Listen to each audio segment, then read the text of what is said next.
Ayan mga Mima, hello, good morning, good morning. New plant hole, dumating na. Ito yung sinasabi ko sa inyo na nag-repeat order ako or nag-repeat buy ako sa kanila. Hindi ako nadala. Ah, in fairness, okay na silang mag-pack.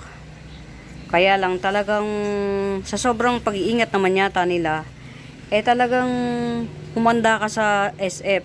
Yung SF talaga nakakangilo. Yan. Sa SF ka talaga okay yung pack o well intact, dumating ng well intact. Yan. Tom's Pride. Si Pink Emerald, very okay naman, okay na okay talaga as in. Kaya lang mapapaisip ka kung bibili ka ulit kasi talaga yung SF, ang talaga mangingilo ka sa SF kasi patted. Mga may pagpatted sa'yo na isinip, huwag ka nang umasa na dalawang doble ng SF. In fairness naman, okay. Okay na maayos yung pagkakapak. Talagang well intact. Wala man lang kahit anong bahid ng tupe or whatsoever. Wala. Kaya lang talaga mga miyang SF. Iyak tawa ka na lang. Ganun. Pero yun nga. Katulad nito, 4 na piraso lang. Medyo malungkot tayo pagdating sa SF yan. Pero yung presyo naman, reasonable price naman siya. Okay, kaya lang talagang yung SF niya ang talagang nakakapag magrereklamo ka. Pero, tapos na tayo dyan sa SF na yan, ganun talaga. Nag-repeat order ako sa kanila para lang masubukan kung okay na silang mag-pack. Yan, marunong na sila. Kaya lang, hindi pa rin sila nag-a-uproot. Yan. Kasi kapag hindi ka nag-uproot, talo. Yung mga seller na gaya ko, cannot be. Kasi yung tubo namin, mapupunta na lang sa shipping fee. Kung mga collector lang, okay lang. Panalo kasi darating na okay yung halaman. Pero, katulad nyan, seller tayo, talo tayo pagdating sa shipping fee. Pero ganun pa man, at least marunong na sila palang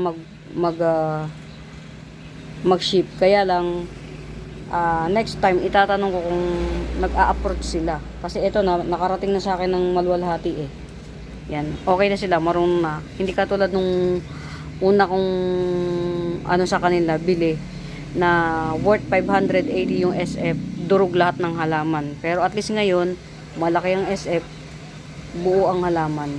Yan. Okay na sa akin to. Yan. Presyo na natin. Yan. Ito si Tom's Pride. Very rare.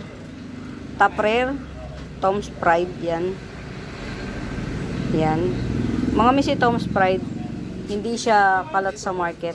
Wala pa actually, kahit sa Mindanao, walang masyadong nag-perplex kay Tom's Pride. Hindi ko alam bakit.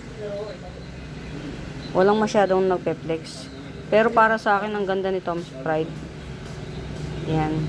Ito si Tom's Pride.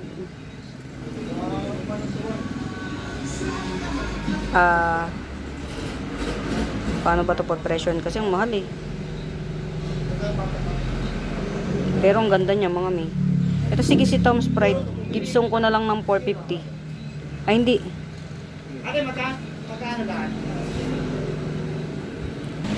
Ayan, si Tom's Pride. Balik tayo kay Tom's Pride. Ayan. The very, very rare Tom's Pride. Sige, kahit 400 na lang. Huwag na 450. Ayan. Tom's Pride. 400. Ang ganda pala na sa personal. Ayan, ang kapal ng dahon niya.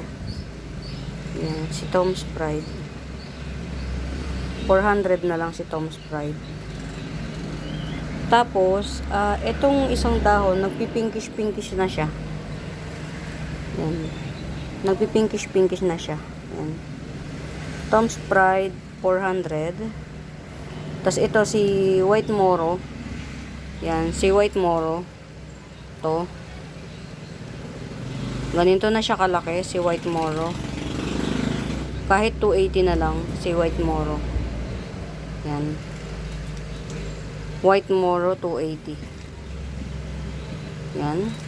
Tapos ito si Pink emerald yan. Pink emerald. Ang ganda. Very compact. Very compact ang dahon niya. Yan. Yung pink emerald. 380. Pink emerald. Very compact ang dahon. Tsaka buhay na buhay naman. Kaya lang talaga mga mi, sa SF, gigil ka. Yan. 380. Very compact pink emerald. Tapos ito si White Moro Doklok. Yan. Magkano nga sabi ko dito? White Moro Doklok. Tom's Pride. 400 na lang si Tom's Pride. Ang ganda ni Tom's Pride, promise. Yan. Tapos ito si Black CC. Yan. 380 si Black CC. Ayan. Ang laki ng dahon niya. Ayan. 3 puno siya. Mag-aapat na siya. Meron siyang pasuloy. Mag-aapat. 380. Yan. Yan. Yan lang. Sinubukan ko lang na tinry ko lang na kung marunong na silang mag-ship. Marunong na, kaya lang talagang yung shipping fee nilubable. Mangingilo ka. Yan. Hindi kaya. Sa presyo nito, sa lahat ng 4 na yan, hindi pa rin napasama yung i-divide ko yung shipping fee. Pero okay lang. Ang mahalaga, everybody is happy. Yan. Ako, myself, na-experience ko si Tom's Pride na siguro 2 taon ko na naririnig si Tom's Pride, pero ngayon ko palang nahawakan. At saka itong si White Moro. Yan. Ang karaniwang Moro Doklok lang nahahawakan ko, pero si White Moro ngayon lang. Ito madalas meron ako ito. Yan. Tapos ngayon lang ako nagkaroon ng Black CC na very lush. Yan. Yan lang mga mima, update lang sa bago nating collection. Yan. Pag bet nyo, pwede nyo na yung mainin kasi nakapat naman na dumating. Hindi na natin patatrybin. And for now mga mi, yan, happy watching, pamain. Bye!